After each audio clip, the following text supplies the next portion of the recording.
Welcome to the Mark Attwood Show, Adventures in a Cosmic Suit. So it's Friday the 28th of January, and I've had a lot of healers on this show. I don't know if you've noticed. Quite a few healers. All of whom have brought amazing things to the table for me and for you guys. And I think it's extremely important to talk about healing, because that is, apart from removing the deep state, that is the most important thing that we need to be doing right now to prepare for what's coming. And there's one healer that I've been aware of for quite a long time. I came across him because of JC, and he's amazing. And finally got him on the show. So my pleasure to welcome Tomaz Mueller. Hi, Mark. Hello. Hello. How are you? I'm very good. Just facing the challenges of Mercury retrograde. It's been very challenging. Isn't it good, Mark, that we always have something or somebody or the stars to complain about? It's always good to just put it on the stars. I was actually thinking about that before we got on this call, because there is an element of people easily blaming something outside of themselves, or easily blaming, that's like, for example, this person got ill. Oh, that's them. They've gone for them. They've been assassinated. Well, sometimes people just have diabetes. Sometimes people just have a stroke. Sometimes computers break. They just, it has been a crazy couple of weeks for me electrically. I mean, literally, computers have just been breaking down. Before this call, we couldn't get the sound to work. Yes. There's all sorts of things like that. And yeah, I've had a PayPal account closed down and a Linktree account closed down for no reason. Is that the deep state? Is it something? I don't really care. All I care about is that we have to keep pushing forward and doing good stuff, which is what you're doing. Yes. I see Saturn.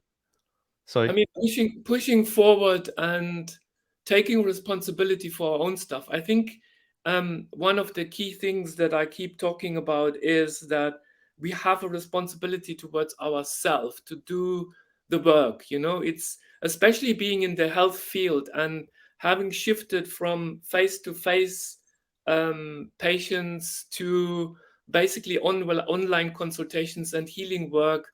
It has become very clear in the last couple of years. It's really important that we stop relying on external sources and stop relying on the pills and potions, because in a way, yes, they help, they support, but in essence, our body is ready for healing to occur if we provide the right space. How can we transform and change if we don't provide the right space? When I mean the right space is like proper nutrition, proper environment, a decent amount of exercise, but in particular, the role of the mind, like if our mind is cluttered, if we just really find it difficult to think straight and clear, we can't have the space for change and transformation. I describe it as mental obesity, really. I think this is true pandemic, is mental obesity and emotional constipation. I don't know what you think. Well, I couldn't argue with that, because that's exactly what it is. And I was actually dropping my son off this morning, driving along, thinking very similar thoughts about how this whole thing is, this whole situation we're in has, it's just extraordinary in terms of where we're, going inside and really digging deep into finding out who you are, and developing these muscles of sovereignty muscles, I call them, which is just looking at every single detail of our day in our life overall and in minute detail, and just asking the question, am I in charge of that? Is it me that's making those decisions? And that comes down to the food we put into our mouth, the thoughts in our head, and the way that we interact with people. Sorry, I've got to turn that off. So yeah, I think, what did you say? Mental obesity. That's a great term. Yeah. And we've all suffered from that, because we're getting overloaded with junk food. Yeah. These negative thoughts are basically junk food for your head, just to keep you busy, so that you avoid actually finding out who you really are. Yeah. and it's that kind of distraction that prevents us, as you say, from actually going inwards. And if there are, let's say, I mean, there's a lot of learning that has happened for me personally over the past couple of years. I mean, I have been on the journey for quite a while. I remember my first big wake-up call was around 1993. I was living in an ashram at the time in Holland, and I stumbled across a book which was called The Secret Societies of the 21st Century.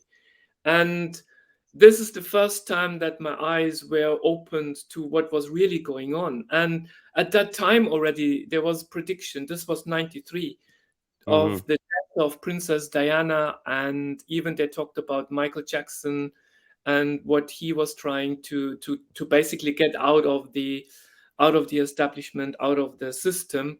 And I remember when I was reading this book, I had the worst nightmares in my life. I had the book lying next to me on my bedside table, and my ex-wife at the time, I woke up in the middle of the night. I said, I can't handle, I need to take this book out of the room. So I just to basically finish reading it, and then I burned it. And I figured out later it was written by a Dutch author. I forgot the name of the author, but the author was apparently died, sudden death of something. Can't remember what it was. So that was my first big awakening to looking deeper into the narrative and trying to understand more and more. And as we are all on a journey, there are some landmark events in our life that keep pushing us forward and really giving us a nudge, to really look deeper and dig deeper. And I think as health professionals, we have a great responsibility towards our clients or the people that we work with, that we actually do not shy away from doing the shadow work, from doing the deeper searching ourselves, because we would be really a fraud. We would be really inauthentic in our way if we just ask someone else to do the work, but we are shying it away. And it's hard, it's tough, it's painful. And sometimes you think, why am I actually doing this? Or why are we doing this? But there is a bigger purpose. And as we go through the layers, we start to understand the link between the physical body and the subtler counterparts. I mean, the interesting thing is sometimes when patients used to come to me, I knew that they had to change something in their diet or something in their lifestyle, but I knew at the same time, I can't point it out. I can't really go there. So it's about finding a way of an entry point that could be, for example, something very simple. Just how do you express yourself creatively? Go away and find some creative outlet, get your paintbrush out again, and start your journey there, and slowly working your way through understanding that actually I need to do some other changes. Maybe I need to look at my lifestyle and diet. But Mark, I have come from a very religious, very strict black and white German approach. Oh, Ayurveda is amazing. And I remember when I was first introduced to Ayurveda, um, first of all, my family dragged me to a priest. They wanted to do exorcism because I thought I was possessed by actually pursuing a career in Ayurveda. I was about 20 years old. And I remember the first article that came out in the papers, which was when the German wall fell, and I was sent to East Germany to teach meditation and Ayurveda. It read something like witches, gurus, ghosts, teachers of yoga, Ayurveda, and meditation, with a big picture of mine in the paper and the list of things that you can get from mental confusion to internal bleedings to sexual disorientation. It was really bad.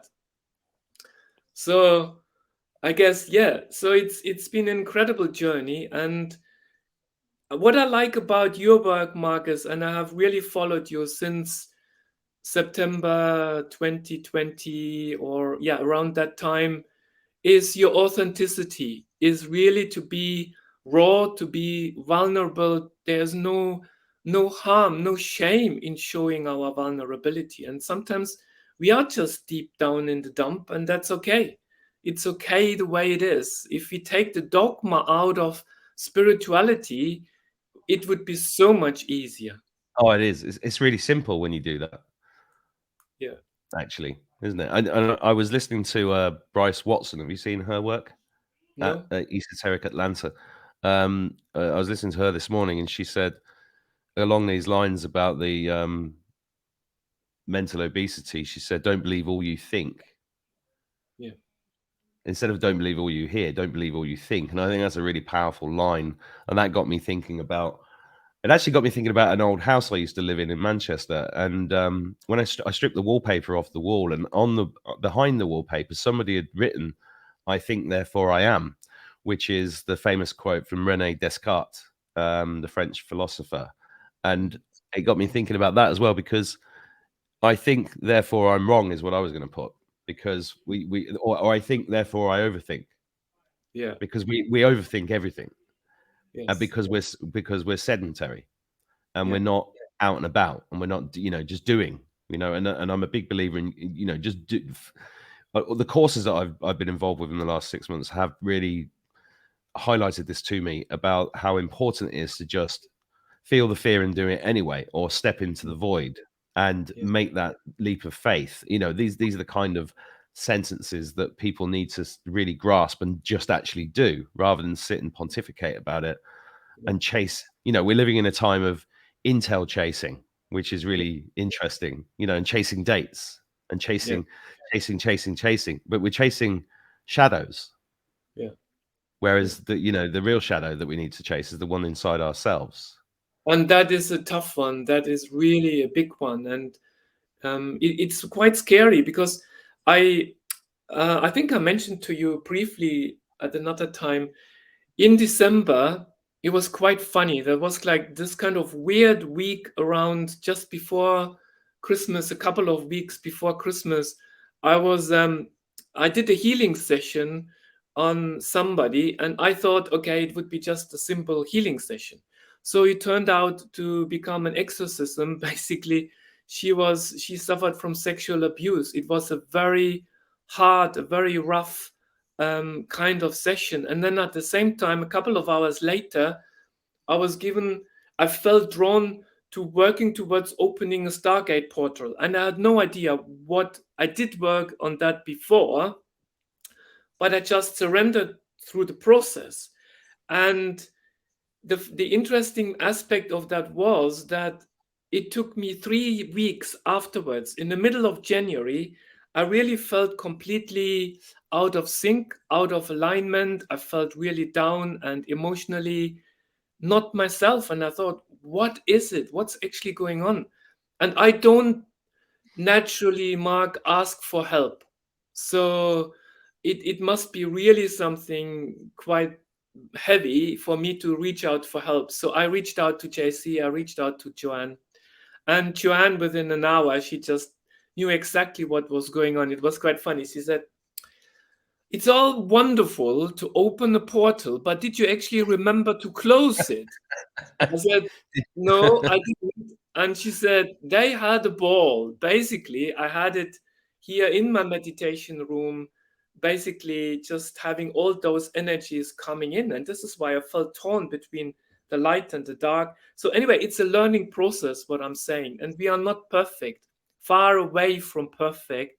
And it's okay like that. And sometimes we just feel like having this almond croissant, this piece of chocolate, and it's worse if we feel bad about it, you know?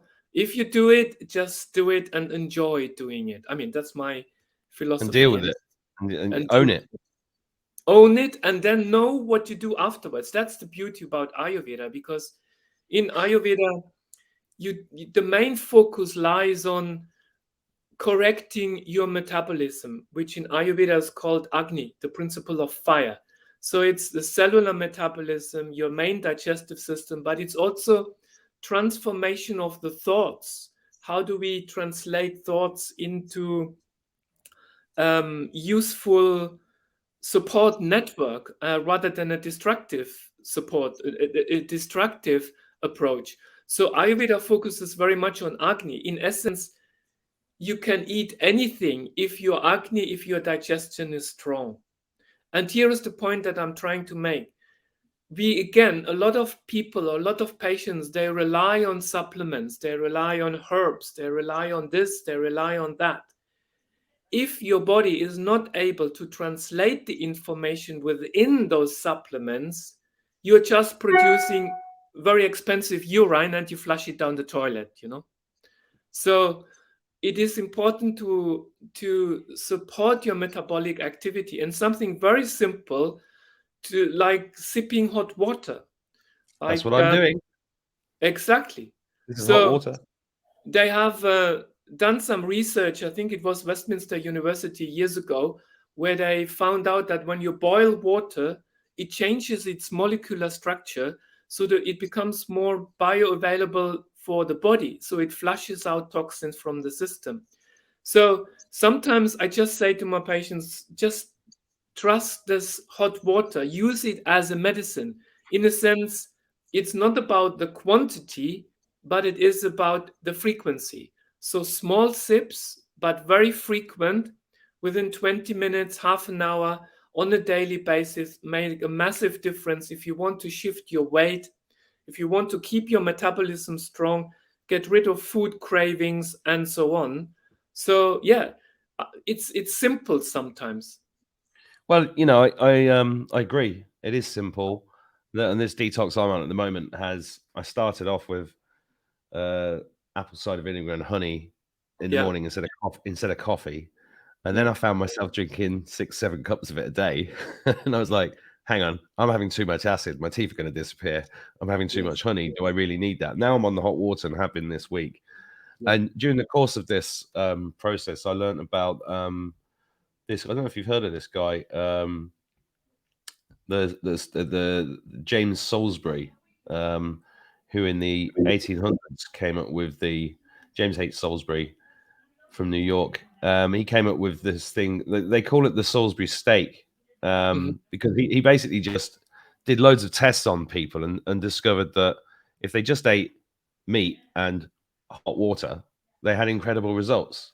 Mhm. Because I'm not saying I'm not proposing necessarily meat is the right way for everybody, but it's the simplicity of that. And when you and also I've been talking a lot about the frequency of the food that we eat. Like Yeah. the reason why people talk about their mum's food being the best food is usually because their mum has imbued the food with a vibrational frequency of love. So I strongly believe that my mother's food sustained me as a kid because it was full of love, and that literally changes the structure of anything. Mhm. You can imbue anything with that, and so yeah, I'm 100% behind that. How did you? So you're 16 years old. You're in Germany. You're getting exercised for having demons inside. You go to East Germany, and it's all witches and blah blah blah, and you're all over the place with. How did you get to the point where Ayurvedic stuff became of interest to you? Because you pursued this for over 30 years now, haven't you? Yeah. It's a good question, Mark. I was working as a government official at the post office at the time, and I realized You were a very postman. We post, you were a postman. yeah, in the office, like behind the counter. So I was taking people's money and all of that, and selling Mhm. stamps. It was exciting for a while. Um, but I realized very quickly that this is not me. And it so happened that I got introduced to Ayurveda through my ex-wife, and there was the first Ayurveda clinic that opened in Germany, and I had no clue what Ayurveda was. She is a naturopath, so I got to this clinic, and then this doctor came and he walked towards me and he gave me an application form for a training course as an Ayurvedic therapist. I said, "Oh, I have no idea what Ayurveda is. I'm just here to listen and to look." Anyway, 4 weeks later, I quit my job. Well, not quite. 2 months later, I quit my job at the post office. I had done an intensive training of Ayurveda, which was about a 6 weeks course where I learned about Ayurvedic treatments. And I moved out of my home. I didn't tell my parents because my whole family was embedded into the post office. It's a secure job, the job of your life, And So on a Friday night, I remember I told my family, my mother mainly and my father, that I quit my job. I'm going to move out tomorrow, which was Saturday, and I will start in the Black Forest in the field of Ayurveda as a therapist.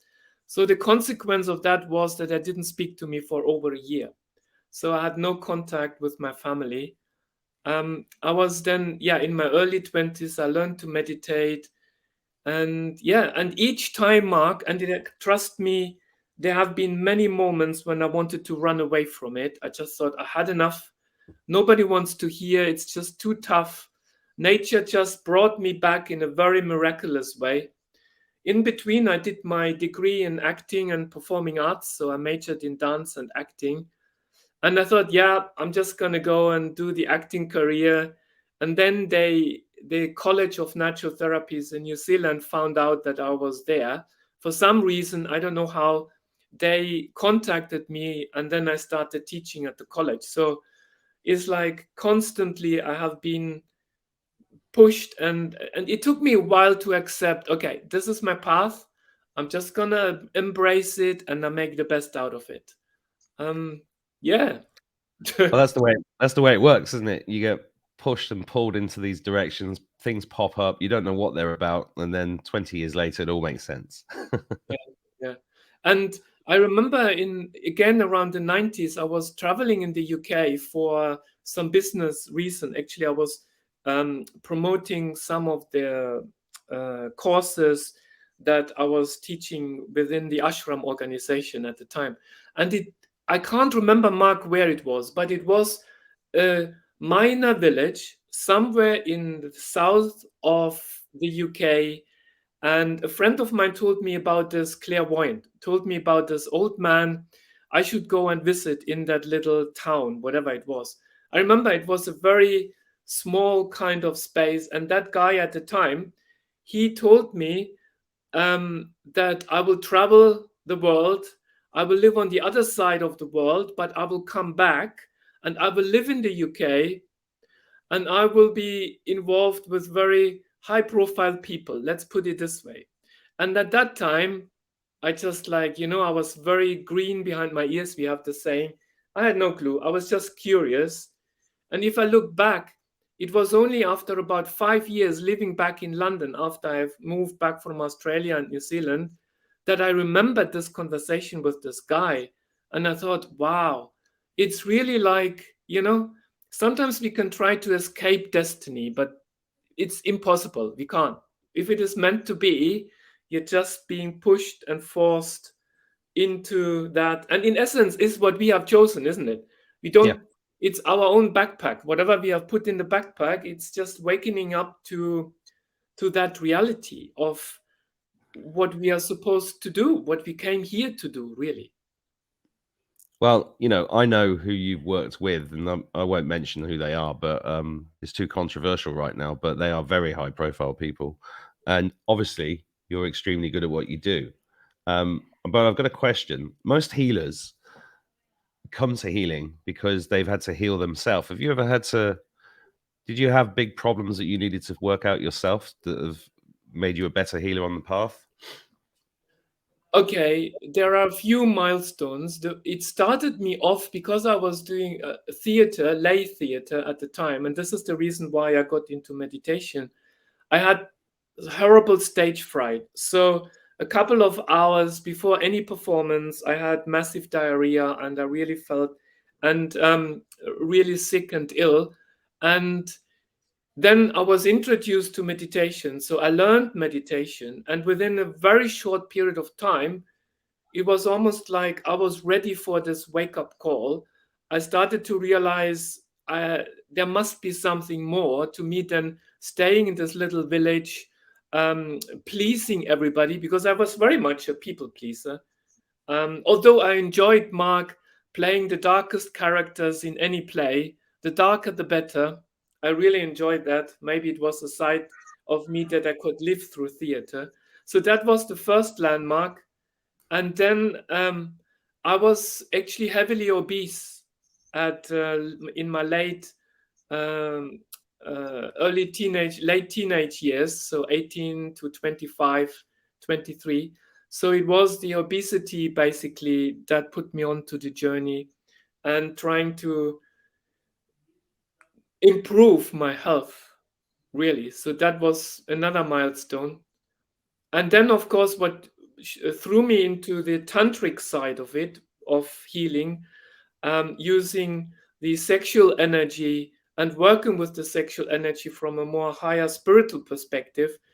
That was basically when I came out of my relationship in 2015, which was quite heavy, quite difficult. So, of course, there was a lot of emotional trauma that needed to be healed. I went to the jungle. I did the plant medicine, and plant medicine has been with me since then.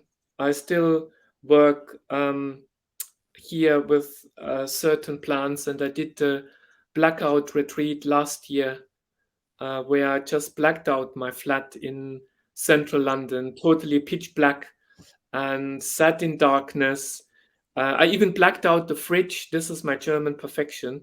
Even blacked out the kettle. So just put some masking tape over the kettle. Everything was pitch black. It was tough. I sat in the darkness for 5 days. The only thing that I realized, because I was in central London, I could sort of sense the day and night in terms of the traffic outside. And during that journey, I was utilizing a decoction, a medicine made of oak tree. So I was guided to work with the energy of the oak tree. So I brewed that brew for about 10 days on my stove, and then I took that with minimal diet for 5 days, and that was tough. Mark, I realized how much of Germanisms were still in my system. I thought I had I thought I had transformed most of them, but it was something like, oh, there was a little bit of light coming through the corner of the curtain, and I found myself in the dark climbing up on a chair and trying to fix the light aspect, just trying to block it. And I remember the situation, which was quite funny. I ate some blueberries, and then I dropped some blueberries on the floor in the kitchen. So now imagine my flat, me being German, I'm quite particular when it comes to my home. And the only thought was for hours, and this is how our mind works. For hours, I was only occupied being afraid I will step into blueberries and carry the blueberry marks on the carpet. And I had to laugh about it, but it took me a little while to realize what was going on because my mind went into this kind of loopy thinking. So I was crawling on all fours on the kitchen floor, trying to get all the blueberries that were somehow. Oh my gosh. Make a good Yeah. scene in the movie if you could see it. Yeah. And then That's interesting you said that about. Oh, sorry. Go Go ahead. on. No, go ahead. No, you carry on. And after that, after that blackout retreat, I got this.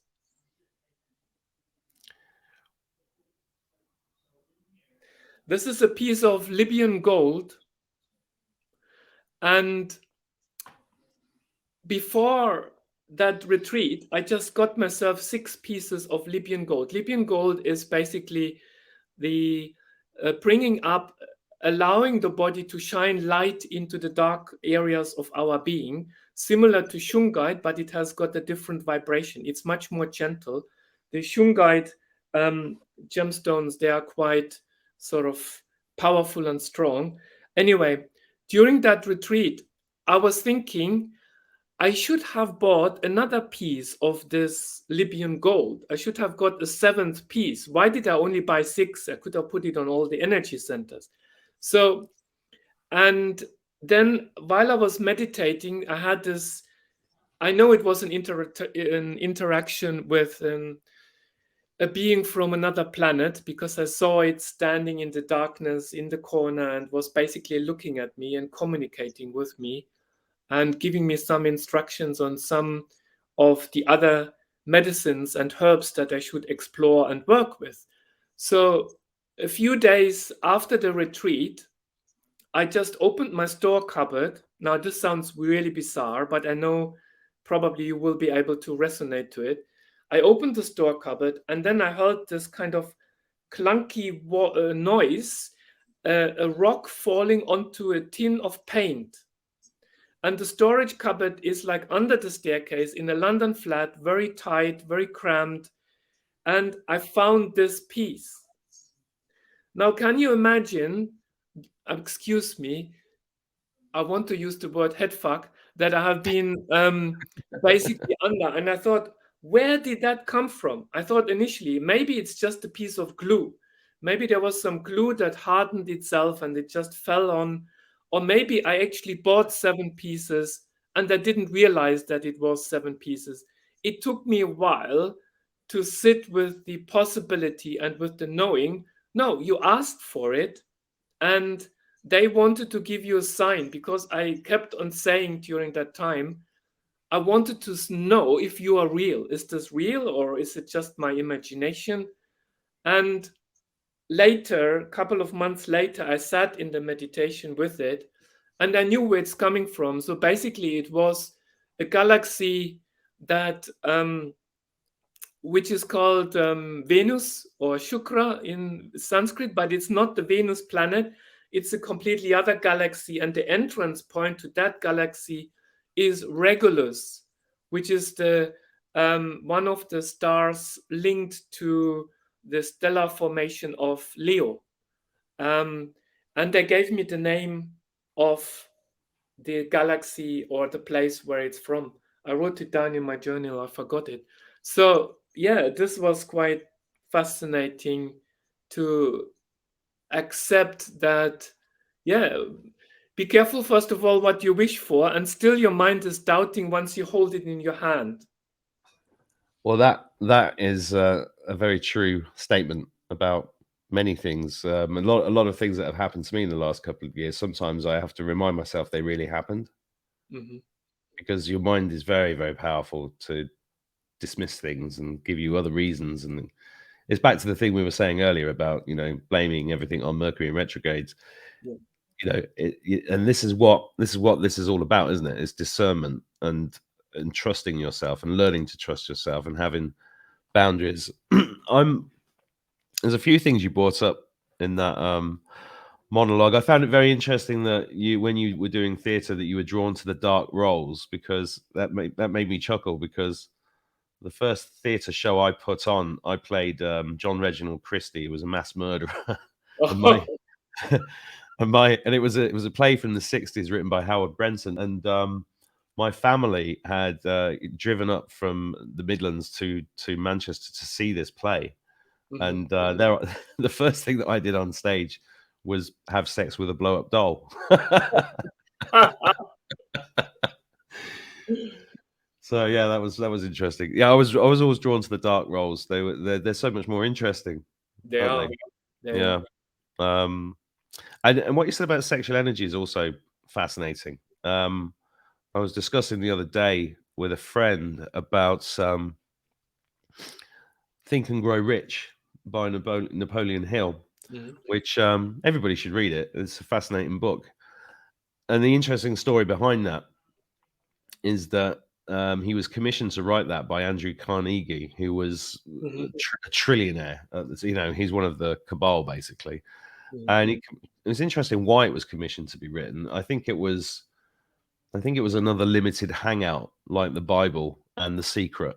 A lot of these big publications are there to corral people's energy. Yeah. And what was interesting about that book is that he gave him his Rolodex and said, right, these are the people you need to go and speak to. And it took Napoleon Hill a long time to write this book. And it became an international huge bestseller and basically started this self-help movement or improvement movement that didn't really exist before that, in the publishing world at least. And as far as I understand, Carnegie, similar to the Council of Nicaea in 300 AD with the Bible, took elements out of it. But I think it's the final chapter in the book. And excuse me if I get this wrong, anybody watching who knows, because it's been a while since I read it, but there's a chapter in there about how incredibly successful people divert sexual energy into their work. Yeah. And I read that about 25 years ago, and I found that very interesting, Yeah. especially being an entrepreneur, because sexual energy in entrepreneurs is extremely high. Yeah. And to get businesses off the ground, for example, takes a huge amount of energy. Yeah. So sexual energy is extremely powerful also in sigil magic and in magic. Yeah. You know, Absolutely. if you create sigils, you can power those up with Yeah. sex, Yeah. whether that's masturbation or actual orgasms, Ex- with And between then couples. and then and then within that interaction, either on your own or in a couple environment, just really use the energy and bringing up into the higher energy centers, into the higher chakras. But it's like it can be quite intense, like rocket fuel, because what it does is it really clears the chimney. So it's, and I remember when I did my first Tantra week, when I trained as a Tantra teacher, I was really very much still in the healing of my relationship that I have been, just coming out of. And I spent about pretty much 5 6 days just crying my eyes out and really feeling that, trying to let that energy flow was already very difficult, because there's all the stigma around it, like all the shame that comes from the family, and not wanting to be touched, not wanting to be intimate just with myself. And that healing journey has been incredible. It is probably the most powerful way towards, in quotation mark, enlightenment, although I think there's no such thing as enlightenment. But it is using your sexual energy, working with it, and basically using your breath to direct it and link it to your higher self, and link it to deepen your understanding about yourself, and getting out of the way whatever is in the way for us to realize who we truly are. Yeah, absolutely. I think I've still got work to do in that area, but it made me laugh as well when you said it clears the chimney, Yeah. because I intuitively knew this. I wrote a play 25 years ago called Dog a Bite. There's a short film version of it still on YouTube. It's very grainy quality, but there was a line I wrote. It was an interesting play because it was about two guys in a submarine, Mhm. submariners, and one of them believed that they were a sea, and the other ones thought it was all a simulation, and that this door would actually open up to the outside, and the other one tries to stop him opening it because he thinks they're going to get flooded and everybody's going to die and it'll be a genocide. And this guy says, no, it's all fake. Let's just open the door.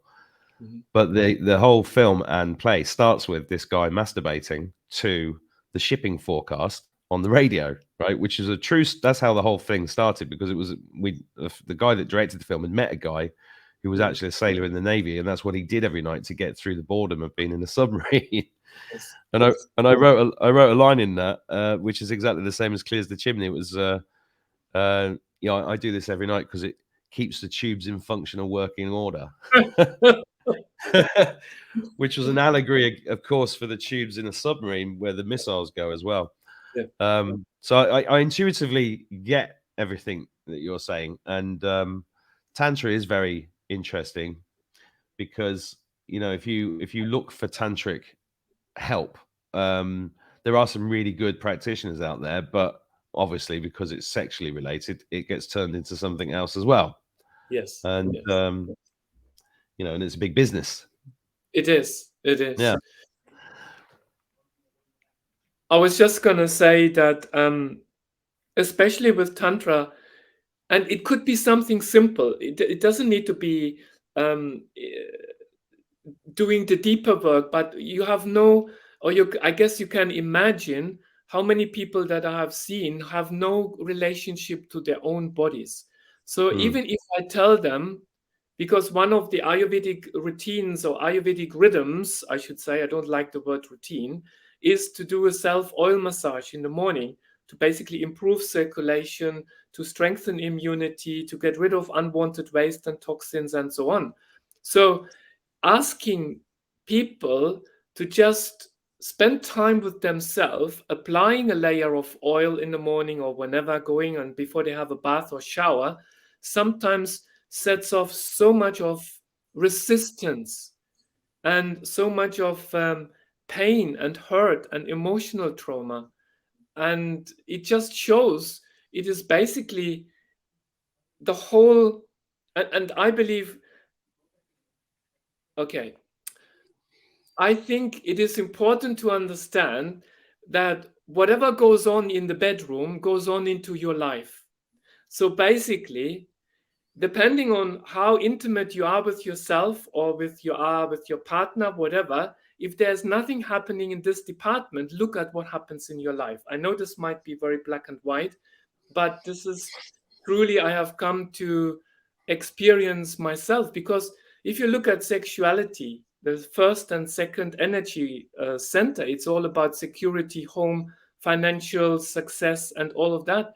A lot of the power has been taken away from it, away from us. That's why porn is so can be so difficult. I'm not saying it's wrong. So please, anybody listening, watching, there's no right and wrongs here. But we are walking a very fine line between using it constructively or using it as a means to distract ourselves, which can become an addiction to prevent us from looking into the deeper aspects of our existence, really. Which oil would you use for that? For the oil massage, I would use, depending on your Ayurvedic constitutional type. So if you are more a fiery type, it's good to use coconut oil. So Yeah, coconut oil, or otherwise sesame oil is very good, but not the sesame oil that is used Chinese for curry. cooking and roasting. It's a cold pressed organic sesame oil. And you can put some essential oils in it if you want to. I might try that in the morning. It's amazing. Just Mm, spend, it doesn't take more than about 3 to 5 minutes before your shower, and then wash it off and go about. It's very grounding at the same time.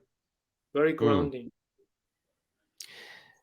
You said something else earlier that I found really interesting. And when you work with the plant medicine, you said it never leaves you, and Yeah. I completely concur with that, because I think I've done 10 ayahuasca journeys in my life, and it never leaves you. No. It really never leaves you. Anybody watching this who's never done it, it's extraordinary. Even to the point where there was this on a number of my journeys, it was like I went through a gate. You know, you drink it, and you lie down and you wait for it to happen. And it's funny because it happens without you. It just happens. Your consciousness goes somewhere else, and you're not the person waiting for it anymore, because you're already there. Yeah. Yeah. And I remember going through, like, into this other world and being like, it was like I was being led through a gate.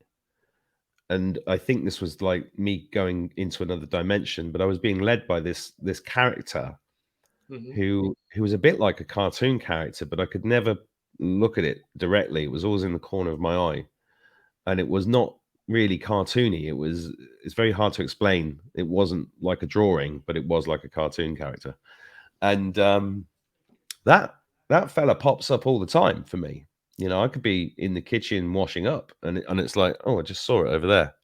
It's Yeah. really, really interesting. Well, for me, it is pretty much, it has become mapacho, which is the tobacco, the black tobacco. So I work with the powder as a rapé, basically, that you So blow you up the nose. blow up the nose, yeah. Yeah. Rapé is And very powerful. Yeah, it very grounds you really.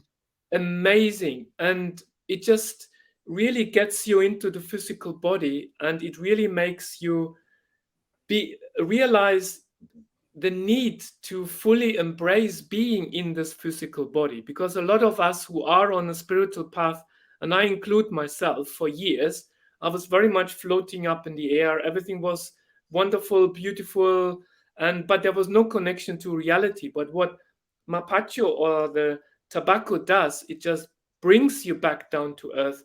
It throws light onto that lessons or these lessons that you need to learn at one particular moment in time. And of course, mapacho is completely legal. There's no issues with it. And for people that I work with, sometimes I use it also in therapy sessions, because it is a very extreme and very powerful tool to clear things. And did you say you use the oil? I use the liquid. So I have got the leaves, and I I cook the leaves and transform that into a liquid that you can spray, which is much easier to apply than the powder. So you're not blowing it up the nose? You spray it. It's like a spray bottle. So Does it? it Is it? just, Because when I first had rapé, yeah, I was like, yeah, I'll do it. And then somebody went like this and blew. I was like, what the fuck was that? It was, and I was crying my eyes out, and it was really harsh. yes. And is that a milder version of? Does that That's do the much same? milder. It's a bit milder, but it's very effective as well. So it goes Still straight powerful. to the olfactory nerves, and to really use it to clear the energy fields, it's like incredible, and especially in combination with shungite. My favorite. Shungite's amazing, but this is the thing. When I first had it, I obviously then was so far detached and not grounded and all over the place, which is why I was drawn to these ceremonies in the first place. And I was a complete novice, and I had no idea what I was doing at all, and really felt out of place and wanted to run away. Most times that I went, I had this real urge to run away or go outside for a cigarette, and I got told off for that once by somebody. I was like, so rapé is really, really powerful. Have you ever used Sananga on the eyes? Here, Yeah, it's there. yeah, that is amazing. I've got some as well. I did it. Yeah. I did a trick on my son a few months ago. I said, I'm just gonna. This is a herbal remedy for your eyes. Just lie down, and I just dropped it. I didn't warn him what it was going to be like. It just dropped it into his eyes. That was He was quite bold to do it. Poor guy. well, because it's powerful when it hits you, and it's like a rite of passage. All of these things are rites of passage because when you can hold those, and not cry and be still, that's when you are really becoming centered and becoming strong, like an oak tree. Yeah, and and that's grounded. that's so true, because when I went through my first ayahuasca ceremonies, it was very much about me and dealing with all my stuff. But then I remember there was a shift where actually the focus was to sit within it, but not focusing on me, what was going on, so not focusing on the outside. And that's a process. And the Mapacho itself has taught me that quite intensely, because when I do ceremonies in the forest, I've got a little sacred place in the forest where I take people and we do sometimes some mapacho ceremonies. When I take it first, like you say, the sensation is so overwhelming, but it puts me out of my ego mind. It just allows me, this is not about you. You are holding the space. So you need to step out of your own experience and feel and embrace and work with the energies of the people that are actually around there. And it's such an amazing teacher, such an Yeah, amazing teacher. yeah, that's what people need to. We need to get back to understanding this and working with them, and that's terrific. And yeah, I just tell the viewers. So I've been on with Thomas before. We've spoken before. We've spoken at length about a number of things, and we had a chat before Christmas about your book, and I suggested my friend Nicole to design this book, and she came back to me and said, "This is the best book I've ever read." And Nicole's been involved in spiritual development and stuff and publishing for many years, and she's in California. She's a good friend of mine, and she did a wonderful job on designing your book, didn't she? She did. Amazing. Absolutely amazing. Yes. Yeah. Very grateful for that introduction, Mark. Well, I knew she was right for it, and But let's talk about the book for a bit. What's the book called? Is it out yet? The book is called The Spiritual Health Matrix. Yes, it is out, available at the moment as an ebook. I'm recording the audiobook as we go along, and we are looking for the publishing. So there will be some hard copies available as well. The book is basically, I never wanted it to be another book written about Ayurveda, because there are so many books about the Ayurvedic concepts and principles. It's basically written in an autobiographic way. So sharing my own personal story and how Ayurveda has changed my life, how Ayurveda has influenced the way of how I looked at life, but also how my personal journey has adapted the way of how Ayurveda is classically taught. So it is not a book about classical Ayurveda. It's, for me, I think it's Ayurveda in modern day life, because Ayurveda has got so many principles that even my grandmother already knew. So she kept Yeah. on saying, if you want to go to bed, if you want to get a deep sleep, then if you want to not miss the last train of the angels, you have to go to bed before 10 o'clock. So the angels leave around 10 o'clock. I had no idea when and why, but Ayurveda taught me that the best quality of sleep is to sleep before midnight. It's when our human growth hormone is at its highest, the production of it, it's very rejuvenative. So Ayurveda has been around for thousands of years. It's the Ayurvedic principles that have survived, not the dogmatic way of the application of those principles. Because even if you think about Ayurvedic diets, there's no such thing as Ayurvedic diet, although it's commercially so much promoted. Vata diet, Pitta diet, Kapha diet. No, they are principles. Those Yeah. principles can be applied to any diet that you have, to any regime that you have. You don't need to become a vegetarian. So I'm sharing those aspects in the book and how they have influenced the way of how I look at life, how I delve into my own being, basically. Yeah, it's funny when you said that about your grandmother. I just remembered my mum used to say to me, "An hour before midnight of sleep is worth two after." And once I Amazing. heard her say that, I was like, "Okay, I'm going to go to bed early," and I did. And I used to go to bed deliberately early, and I was always up at 5 a.m. and I'd go for a run. I'd go for a 5 mile run all the way through my teenage years. I need Wow. to be. I'm getting back to this now because I'm currently not eating after 2 p.m. Wow. and it's totally changed my evening because now I'm getting this really deep sleep because my body's not digesting food Yeah. and I'm waking up really early. And Yeah. it is the, and I've read loads of books on this in the past and I've tried to flip to that and I've done it for a bit and then flip back to patterns that were there before. And a lot of what I'm doing at the moment is trying to redefine my own patterns.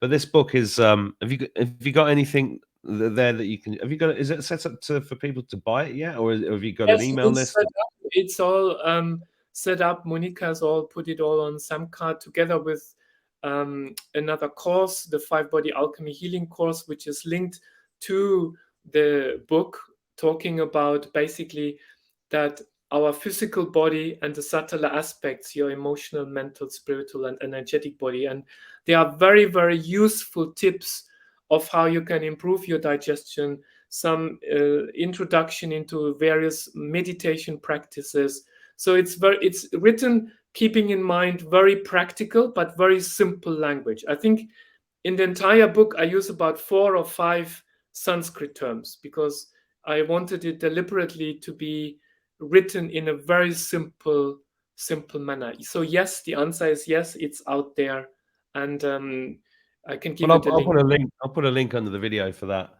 Yeah. and I'll email it out to people because honestly, Nicole was raving about. I've read some of it, not seen the finished product yet because I've been so busy, but I know it will be top notch, and I wish you all the best with that. That's great. Great that Thank you've you. produced that. it's an important piece of work, and it's just great that you're in the world doing this. It makes me want to come to see you and go into the woods and do one of those ceremonies with you. Absolutely. Let's get together next time when you are in the UK, in London, in England. So just come over and we can meet together. Anyway, I was gonna get together with Monique Alpa, and it would be lovely to have you there. Yeah, well, Monique rang me after she spent the weekend with you, and she was just like, "Oh my god," she had an We had amazing time. fun. We had fun. We really had fun.